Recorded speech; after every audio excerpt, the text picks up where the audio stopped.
الحمد لله رب العالمين والصلاة والسلام على سيد الأنبياء والمرسلين أما بعد فأعوذ بالله من الشيطان الرجيم بسم الله الرحمن الرحيم إن الله وملائكته يصلون على النبي يا أيها الذين آمنوا صلوا عليه وسلموا تسليما اللهم صل وسلم وبارك على سيدنا ومولانا محمد النبي الحبيب العظيم القدر العظيم الجاه وعلى آله وصحبه وسلم صلاة وسلام عليك يا رسول الله صلى الله عليه وسلم.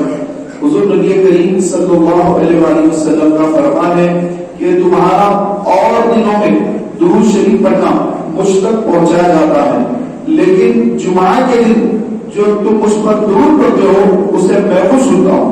سبحان اللہ.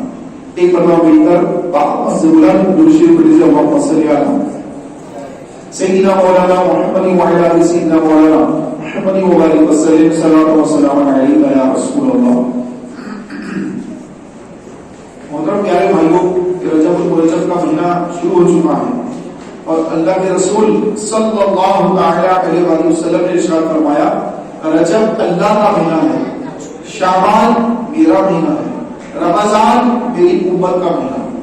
اور جب گویا کہ اللہ کا مہینہ ہے، فرمایا گیا کہ مہینوں کی گنتی اللہ کے نزدیک 12 ہے، جن میں 4 غربت والے ہیں. ایک ذی-القعدہ، دوسرا ذی الحجہ، تیسرا محرم الحرام اور چوتھا رجب المرجب. یہ 4 مہینے یہ حرمت والے مہینے. تو فرمایا گیا کہ ان حرمت والے مہینوں میں گناہوں سے اپنے آپ کو بچاؤ. ویسے ہمیشہ گناہوں سے بچانا اپنے آپ کو، لیکن یہ 4 مہینے یہ اللہ کے خاص مہینے ہیں. ان میں اگر ایک نیکی کرتے ہیں تو اس کا ثواب بڑھ کے ہوتا ہے، گناہ کرتے ہیں تو اس کا عذاب بھی بڑھ کے ہوتا ہے.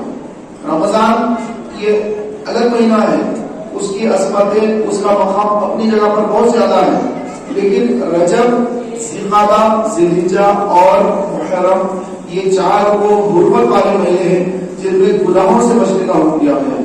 جنگ و جدل اس زمانے میں اسلام سے پہلے کافر لوگ بھی ان مہینوں کا ادب کرتے، احترام کرتے اور جنگ و جدل سے اپنے آپ کو بچاتے. تو لڑائی جھگڑا، جنگ و جدل اور اللہ کی نافرمانی یہ ان مہینوں میں کرنا اور زیادہ اللہ کو ناراض کرتا ہے.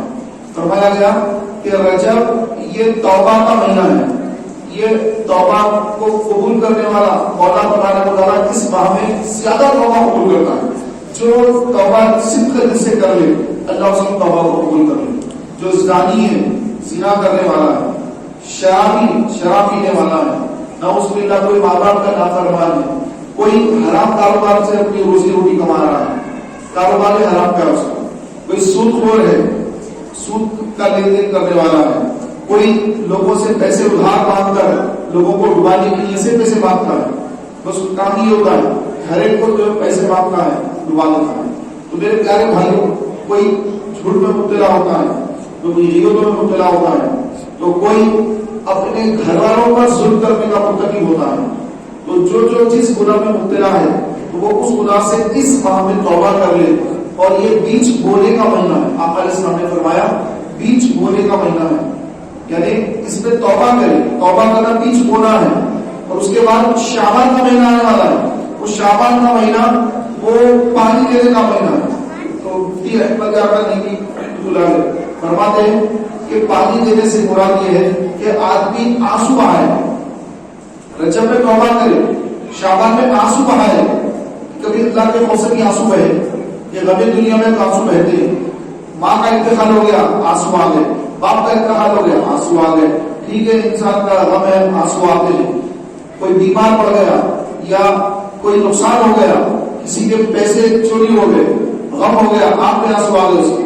تو یہ آنسو اپنی جگہ ہے، لیکن ایک ہے آنسو اللہ کے خوف سے، اللہ کے ڈر سے اور جہنم کے خوف سے، آخرت کی یاد سے، قبر کے خوف سے کہ قبر میں مجھے جانا ہے. تو یہ جو آنسو بہانا ہے پیارے بھائیوں، یہ گویا اس توبہ جو ہم نے کی ہے رجب کے ماہ میں، اس ماہ میں رجب کی جو توبہ ہے وہ بیچ بویا. اب یہاں پہ فصل پر اب یہ جو پانی رہا، آنسو بہایا، اس کے بعد اب ماہ رمضان کی آمد ہوگی. اب ماہ رمضان میں اب وہ فصل کاٹنے کا مہینہ ہے, وہ عبادت کا مہینہ ہے, روزے رکھنے کا مہینہ ہے, وہ قرآن پڑھنے کا مہینہ ہے, وہ اللہ تبارک و تعالیٰ کو راضی کرنے کے لیے اچھے اچھے اعمال کرنے کا مہینہ ہے. تو فصل کاٹ رہے ہیں. کیا فصل آ رہی ہے؟ ایک ایک نیکی پر 70 نیکیاں, ایک سبحان اللہ پر 70 مرتبہ سبحان اللہ کہنے کا ثواب. تو وہ جو فصل کاٹیں گے رمضان شریف میں, تو سبحان اللہ. روزے کے بارے میں فرمایا کہ ہر نیکی کا ثواب اللہ تعالیٰ نے لکھ رکھا ہے, کہ یہ نیکی کا اتنا ثواب, یہ نیکی کا اتنا ثواب, ہر نیکی کا ثواب بتا دیا گیا. لیکن روزے کے بارے میں فرمایا کہ الصوم لی وانا اجزی بہ, کہ روزہ میرے لیے ہے اور اس کی جزا میں دوں گا. اب کیا دے گا اللہ تعالیٰ اس کی جزا؟ وہ تو یوم محشر, قیامت کے روز معلوم ہوگا کہ روزے کا کیا ثواب ہے.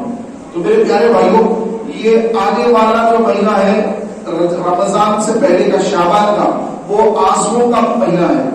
اس کے بعد کا فصل کاٹنے کا مہینہ ہے. تو فصل کاٹتے ہیں تو بھی جو کسان ہوتا ہے فصل کاٹتا ہے تو اس کے گھر میں جو ہے بہت زیادہ پیسہ آ جاتا ہے, مال آ جاتا ہے, خوشحال ہو جاتا ہے. اس کے بچوں کو جو ہے وہ کھلاتا پلاتا ہے, اپنے اوپر بھی خرچ کرتا ہے, اپنے گھر والوں پہ بھی خرچ کرتا ہے. تو میرے پیارے بھائیوں, ماہ رمضان وہ ہے کہ اللہ تبارک و تعالیٰ سے بدل ماہ رمضان میں روزے رکھنے والے اور عبادت کرنے والے کی توبہ کو قبول فرما کر اس کو ایسا عظیم الشان ثواب عطا فرماتا ہے, ان کے سارے گناہوں کو معاف کر دیتا ہے. اگر اس حال میں وہ مر جائے تو سیدھے داخلے جنت کر دیا جاتا ہے. میرے پیارے بھائیوں, رمضان شریف کی تیاری رجب سے ہوتی ہے. رجب میں بھی روزے رکھنے کا حکم دیا گیا کہ رجب میں روزے رکھا کرو, کہ رجب کے روزوں کی بڑی فضیلت بیان کی گئی کہ رجب کے مہینے میں جو کوئی 3 روزے رکھے, 3 روزے, سبحان اللہ, اس کو 300 سال کی عبادت کا ثواب ملے گا. اور الگ روایتیں ہیں, مختلف روایتیں ہیں, الگ الگ روایتوں میں الگ الگ جو اس کے فضائل لکھے گئے. تو میرے پیارے بھائیوں, یہ سارے روزے نفلی روزے ہیں. یاد رکھیں, نفلی روزے یہ اس وقت رکھنا ہے کہ جب بندے پر کوئی ماہ رمضان کا فرض روزہ باقی نہ ہو.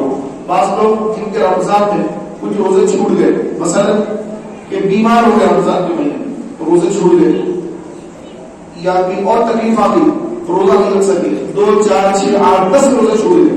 تو میرے پیارے بھائیوں, جو روزے چھوٹ گئے اب وہ اگلا رمضان آنے سے پہلے وہ روزے قضا رکھ لیں, کیونکہ وہ قضا کرنا بھی فرض کہہ رہا ہوں, قضا ادا کرنا بھی فرض ہے, معاف نہیں.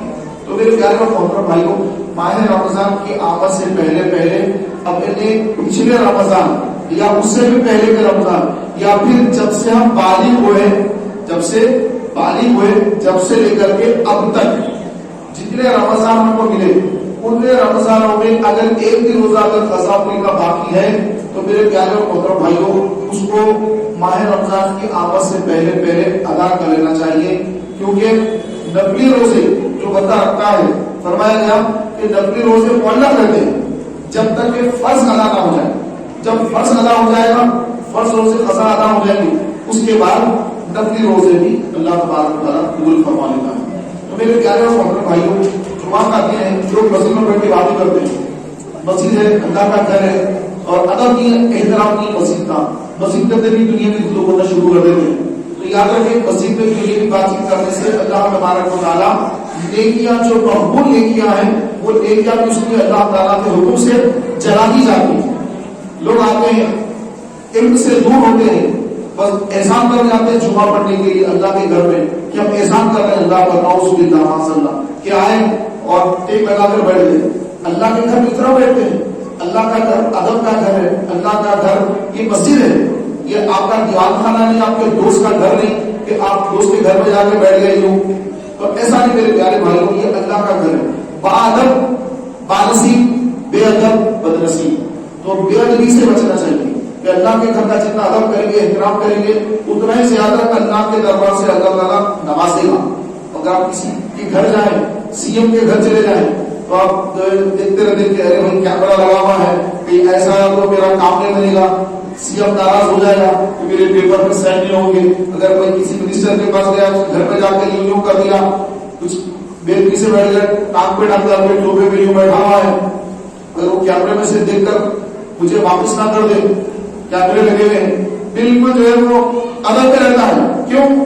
اس کو دکھ رہا ہے سب کچھ، اور یہاں پر ایمان کمزور ہے، معلوم ہے کہ اللہ دیکھ رہا ہے، اللہ ناصر اللہ تعالیٰ کیمروں کا پتا نہیں، اللہ تعالیٰ تو ہر وقت دیکھ رہا ہے، اور دل میں کیا کر کے تو وہ بھی دیکھ رہا ہے۔ کیمرہ دل کی کیفیت نہیں بتاتا، لیکن اللہ تبارک و تعالیٰ دلوں کے حال جاننے والا ہے۔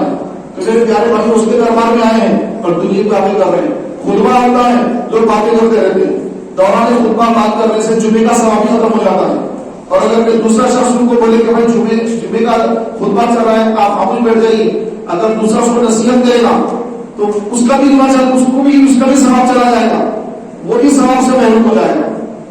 لیکن لوگوں کے اندر یہ ہوتا ہے کہ مسجد میں آ کر کے معاذ اللہ دنیاوی باتوں میں مشغول ہوتے ہیں، دنیاوی باتیں کرتے ہیں، ارے وہاں پہ ایسا ہو گیا، یہاں پہ یہ ہو گیا، وہاں پہ وہ ہو گیا۔ تو میرے پیارے محترم بھائیوں، یہ مسجدیں یہ اللہ کا گھر ہے، یہ دنیاوی بات چیت کے لیے نہیں ہے۔ یہاں پر آنا ہے تو اپنی نیکیاں کمانے کے لیے آنا ہے، نیکیاں دبانا نہیں ہے آ کر، کہ یہ اللہ کا دربار ہے، یہاں کا ادب ہے، احترام ہے، احترام سے آئیں گے، ادب سے آئیں گے اور اعتکاف کی نیت کریں گے، نویت السنت الاعتکاف، پھر اللہ تعالیٰ ایسا نوازے گا کہ جتنی دیر بیٹھیں گے ہر سانس پر اللہ تبارک و تعالیٰ 10 نیکیاں عطا فرمائے گا۔ بندہ کتنی سانسیں لے لیتا ہے 10 منٹ میں، اتنی سانسوں میں 20 منٹ میں کتنی سانسیں لے لیا، آدھا گھنٹہ مسجد میں بیٹھا کتنی سانسیں لے اس کو خبر ہی نہیں کہ مجھے نہیں معلوم کتنی سانسیں لے لی آپ نے، لیکن میری ایک سانس پر اللہ تعالیٰ اعتکاف کرنے کی نیت کی برکت سے 10 نیکیاں عطا فرما رہا ہے۔ دوسرے نیکیاں الگ ہیں، آپ اگر قرآن پڑھ رہے ہیں، نماز پڑھ رہے ہیں، وہ نماز پڑھنے کی نیکی الگ، وہ نیکی الگ ہے، لیکن صرف آپ نے اتنا کہا نویت السنت الاعتکاف، میں نے نفلی اعتکاف نیت کی، اب آپ مسجد میں حاضر ہو گئے، آپ کی ہر سانس پر 10 نیکی، 10 منافعات، اور ہر سانس پر 1 درجہ بلند ہو رہا ہے۔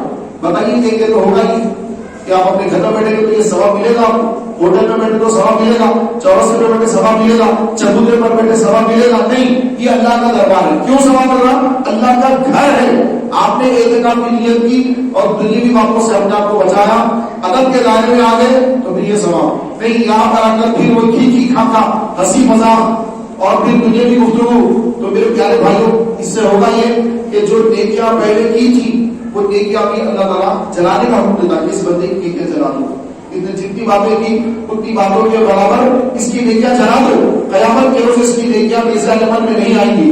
کتنے غافل لوگ ہیں کہ مسجد میں آ کر سمجھ رہے ہیں کہ ہم جو آگے مسجد میں اب جو چاہے کر لو یہاں پر، تو ایسا نہیں ہے بالکل بھی۔ یہاں پر آنے کے بعد ادب اور احترام ہے، اور مسجد کے اندر پیارے محترم بھائیوں، مسجد کے اندر پیروں کی جو قدموں کی آہٹ ہوتی ہے وہ آہٹ کی بھی آواز سے بلند نہ کرنے کا حکم دیا گیا، چل کے آ رہے ہیں دھک دھک دھک، تو ایسا نہیں، بلکہ مسجد میں آ رہے ہیں تو قدم آہستہ سے قدم اٹھائیں، آہستہ سے قدم رکھیں، تو میں مسجد میں چل رہا ہوں، کہ یہ کوئی دھکا نہیں کہ میں دھک کر رہا تو یوں آ رہا ہوں، ایسا نہیں، ادب کے ساتھ، احترام کے ساتھ، شدت کی ندامت کے ساتھ، کہ وہ بڑا مجرم ہوں کہ میں تنہائی میں بھی جو گناہ کر رہا ہوں وہ مالک نے مجھے دیکھا ہے تو اس کے دربار میں آ رہا ہوں، تو مجھ پر اللہ کا خوف طاری کر رہا ہے کہ میں وہ کمینہ ہوں، وہ گناہ گار ہوں، کہ جو ہر وقت اللہ کی نافرمانی کرتا رہا، اس کی نعمتیں کھاتا رہا اور اس کی نافرمانی کرتا رہا، اور اس کے دربار میں اسی کی توفیق سے آیا ہوں، تو مجھے یہاں پر ادب کے ساتھ آنا چاہیے۔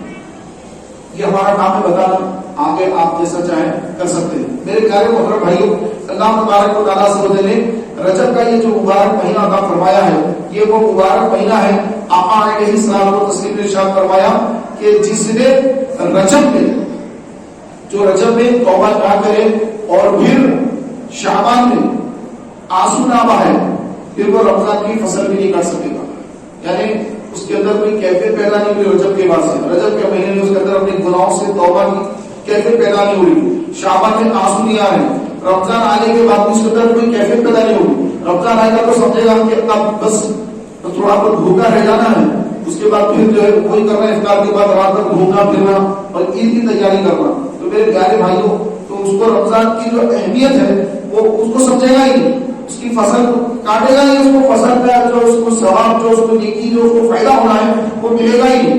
تو اس کی تیاری رجب سے اگر کرے، شعبان سے کرے، تو پیارے بھائیوں کہ رمضان شریف میں جب وہ ماشاءاللہ روزہ رکھتا ہے تو پھر اپنے اوپر جو ہے وہ تعریف کر لیتا کہ نہیں مجھے کوئی زبان سے غلط بات نہیں نکالنا ہے، اپنے اوپر وہ کنڈیشن تعریف کر لیتا کہ میں روزے کی حالت میں ہوں اور مجھے وقت نماز، فرض نماز مسجد میں ادا کرنا ہے، سنت گھر میں ادا کرنا ہے تاکہ گھر میں بھی خیر و برکت ہو۔ تو میرے پیارے بھائیوں، رجب المرجب کے اس مبارک مہینے کے اندر ہر مسلمان اپنے گناہوں سے توبہ کرے کہ آج مسلمانوں کی حالت دنیا کے اندر آپ دیکھ ہی رہے ہیں کہ مسلمان کس قدر مستی میں جا رہا ہے. کہ وہ مسلمان جو نکلتا تھا تو کئی ملکوں کو فتح کرنے والا مسلمان آج جو ہے دیکھ رہے ہیں کہ حالات کس قدر ہمارے خراب ہو رہے ہیں. تو اس کی ایک واحد بنیادی وجہ اللہ تبارک و تعالیٰ سے دوری، کمیونیکیشن دوری ہوگی، ہماری نمازوں سے دور ہو گیا، مسجدوں سے دور ہو گئے، اللہ کے رسول صلی اللہ علیہ وسلم کی محبت سے دور ہو گئے، آقا علیہ السلام کی سنتوں سے دور ہو گئے. آقا کا طریقہ کیا تھا، ہمارا طریقہ کیا ہے، ہم اس سے دور ہیں. اس وجہ سے ذلیل و خوار ہو رہے ہیں. عزت اگر ملنی ہے، عزت اگر ہم کو چاہیے، کامیابی اگر چاہیے، تو پیارے بھائیوں مسجد کا جو اللہ کا دربار ہے، مسجد کی طرف آنا ہوگا. مسجد میں آئیں گے تو اللہ کا وعدہ ہے، حی علی الفلاح، مسجد اذان دے رہا ہے، آؤ کامیابی کی طرف، حی علی الصلاۃ، نماز کی طرف آؤ، حی علی الفلاح، کامیابی کی طرف آؤ. تو کامیابی یہاں سے ملنے والی ہے. کامیابی آپ بولیں گے نہیں یہاں چلے جاؤ گا دکان صبح میں 7 بجے کھول دوں گا تو کامیابی ملے گی. نہیں، پہلے 6 بجے 6:15 بجے فجر کی جماعت ہے، پہلے 6 بجے 6:15 بجے جماعت سے نماز پڑھ، اس کے بعد پھر تو کاروبار کر، اللہ اس میں برکت دے گا. آقا علیہ السلام نے فرمایا کہ جو فجر کی نماز نہ پڑھے تو وہ اللہ کے زمان سے ہٹ جاتا ہے، اللہ کی حفاظت سے ہٹ جاتا ہے، اللہ اس کا محافظ نہیں ہوتا ہے. اور جو فجر کی نماز پڑھ کر گھر سے نکلتا ہے، اب اللہ اس کا محافظ ہے، اللہ اس کی حفاظت کرنے والا ہے. تو میرے پیارے محترم بھائیوں، اسی طرح نہ صرف فجر بلکہ 5 نمازیں، یہ جتنی نمازوں کی اللہ تعالیٰ نے پابندی کا حکم دیا ہے، اگر وہ نمازیں بندہ وقت پر ادا کرے اور اس کے بعد پھر رسول کریم صلی اللہ علیہ وسلم کی سنت کے مطابق اپنی زندگی کے معاملات کو طے کرے، تو پھر اللہ تبارک و تعالیٰ عز و جل ضرور کامیابی سے نوازے گا، ضرور اللہ تبارک و تعالیٰ عزتوں سے نوازے گا. لیکن ہم ہیں کہ میرے پیارے بھائیوں دیکھ ہی رہے کہ ہمارے حالت کیا ہے. کسی فجر کے وقت پر مسجدیں کیسی ہماری سنسان ہے، نماز فجر ہے ایک سب پوری نہیں ہو رہی، ایک سب پوری نہیں ہو رہی. تو یہ حالت ہے. جب کہ آپ علیہ السلام نے فرمایا فجر کی 2 سنت دنیا اور باقیات سے بہتر ہے، یعنی دنیا اور جو کچھ اس کے اندر ہے ان تمام سے 2 فجر کی سنت بہتر ہے. فجر کی 2 سنت، تو فرض کا کیا عالم ہوگا. فجر کی 2 سنت، میں جتنے میں فجر کی سنت پڑھی تو کئی لوگ مجھے ہاتھ نہیں چل رہے، میں تو نہیں پڑھا، ابھی آ رہا ہوں بس. تو میرے پیارے بھائیوں فجر کی 2 سنت دنیا و باقیات سے بہتر، یعنی دنیا اور اس میں جو کچھ ہے، اب جو کچھ ہے تو آپ حساب لگائیں کیا کیا نہیں دنیا میں. آپ اگر کوئی دکان پہ چلے جائیں خریدنے کے لیے، اتنی مہنگی چیزیں لگی گئی، آپ کو اتنا تو میں نہیں خرید سکتا، پیسے کے پاس نہیں. تو ایک دکان کتنی قیمتی ہوتی ہے، تو ایک بازار کتنا قیمتی ہوتا ہے، ایک شہر میں کتنا سامان ہوتا ہے، پھر پوری دنیا میں کتنا کچھ ہے. ان سب سے بہتر آپ علیہ السلام فرمائے دنیا اور جو کچھ اس میں ہے، جو کچھ اس میں ہے، اس سے فجر کی 2 سنت بہتر ہے. 2 سنت بہتر ہے. حضرت سلیمان علیہ السلام اپنے لشکر کے ساتھ بڑے جو جلال کے ساتھ تشریف لے جا رہے ہیں. آپ کا بڑا لشکر ہے کیونکہ پوری دنیا پہ آپ نے حکومت کی، تو بہت بڑی فوج آپ کی ہے، اور فوج کے جو ہے دل کے دل جاتے جا رہے ہیں. آپ جو ہے تشریف فرما ہے، کوئی سواری پر ہم سوار ہیں، تو ایک عابد نے دیکھ کر کہا سبحان اللہ، کیا لشکر سلیمان تھا. تو سلیمان علیہ السلام پلٹے اور پلٹ کر فرمایا کہ یہ جو تم نے سبحان اللہ کہا، یہ سبحان اللہ یہ باقی رہ جائے گا، لیکن سلیمان بن داؤد علیہ السلام کا یہ لشکر ختم ہونے والا ہے، یہ سب پتہ ہو جائے گا، لیکن تیرا ایک مرتبہ سبحان اللہ کہنا یہ باقی رہے گا. تو میرے پیارے بھائیوں، ایسے جلیل القدر نبی کہ جو جانوروں کی بولیاں جانتے ہیں، جو جنات کی بولی جانتے ہیں، جنات ان کے کنٹرول میں ہے، کسی کو ایک کوئی جن مل گیا تو جو ہے وہ ان کے ساتھ بہت پیسے کمانا شروع کر دیتا ہے. کیونکہ سلیمان علیہ السلام وہ نبی ہیں اور وہ بادشاہ ہیں کہ جنات آپ کے قبضے میں ہیں، جنات آپ کا حکم پا کر آپ اس کے حکم پر آپ عمل کرتے ہیں، تابع رہتے ہیں، بغاوت نہیں کر سکتے. تو وہ طاقت ہے سلیمان علیہ السلام کی، اور ان کا دنیاوی لشکر اتنا بڑا لشکر ہے کہ ہزاروں میل تک جو لشکری لشکر ہے، اتنا بڑا ان کا لشکر. کوئی عابد نے کہا کہ سبحان اللہ، تو نبی فرما رہے ہیں کہ یہ سبحان اللہ باقی رہے گا، یہ لشکر ختم ہو جائے گا. تو میرے پیارے بھائیوں، ہم نے تو وہ لشکر دیکھا نہیں، لشکر ختم بھی ہو گیا، لیکن وہ جو سبحان اللہ جو عابد نے کہا تھا وہ سبحان اللہ اس کے نامہ اعمال میں لکھا ہوا ہے اور وہ سبحان اللہ کا ثواب کل میدان محشر میں اس کو ملے گا. تو اسی طرح میرے پیارے بھائیوں ہماری جو زندگی ہے وہ زندگی پیسے کمانے میں مالدار بننے میں کھپ رہی ہے پوری, جبکہ اتنے بڑے بادشاہ میں سب کو بتا نہیں سکتا, اتنے بڑے بادشاہ وقت نبی فرما رہے ہیں کہ یہ سب کچھ ختم ہو جائے گا, ایک سبحان اللہ باقی رہے گا. تو ہم اللہ کے ذکر کو چھوڑ کر, نمازوں کو چھوڑ کر, فرض نمازوں کو چھوڑ کر, ذکر اللہ کو چھوڑ کر ہم نہ جانے کیسے کیسے حلال نہ حرام جو بھی کام جیب میں ڈالو پیسہ, تو اس میں ہم جو لگے ہوئے کتنی بڑی غفلت میں, بہت بڑی غفلت. الحاق التکاثر حتی زرتم المقابر, مال کی زیادہ طلبی نے تمہیں غافل رکھا یہاں تک کہ تم نے قبروں کا منہ دیکھا, قبر میں جانے کے بعد احساس ہوا. اللہ تعالیٰ سے دعا ہے مولا تبارک و تعالیٰ میں کہنے سے زیادہ عمل کو بھی عطا فرمائے.